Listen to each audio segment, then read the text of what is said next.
çekim yapar. Сегодня днем гости международного кинофестиваля «Рассвет Аркадага» сделали памятные фото перед торгово-развлекательным центром Ашхабад. Далее гости посетили монумент независимости Туркменистана. Здесь им рассказали биографию исторических личностей туркменского народа, среди которых были Огузхан и Махтум Кулифраги.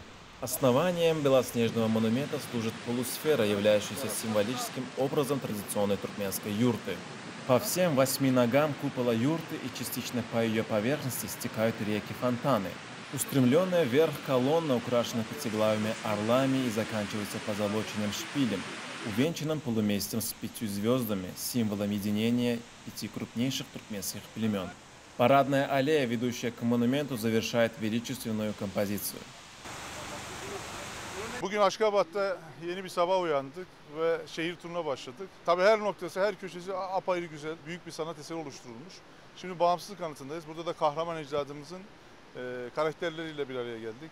Dede Korkut, Oğuz Kağan, Mahtum Kulu ve nice sayısız kahramanın eserlerini gördük burada. Bir tarihin, bir geçmişin yeni kuşağa anlatılması hususunda çok önemli bir mekan burası. Gerçekten hem ecdada hikayesini, yolculuğu sevk ediyor bizi. Hem de bugün anlamamıza çok yardımcı oluyor. Ama bizim için şu anda en önemli şey, bütün ekip arkadaşlarıyla beraber gün boyu konuştuğumuz en önemli husus, yani bu kadar bir güzel şehir nasıl inşa edilir, nasıl tasarlanır? Her şeyiyle çok güzel. Burada olmaktan da çok mutluyuz. Sağ olsunlar, var olsun. Merhaba, teşekkür ederiz yani. İnanılmaz bir şehir yapmışsınız. Bugün gezme fırsatımız oluyor.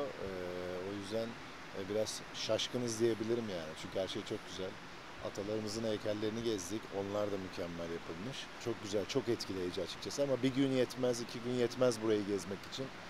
Daha uzun süre lazım. Üniversiteleri gördük, kütüphaneleri gördük. Aman Allah'ım. Hepsi olağanüstü güzel tasarlanmış. Ve bir sanat eseri çıkmış ortaya.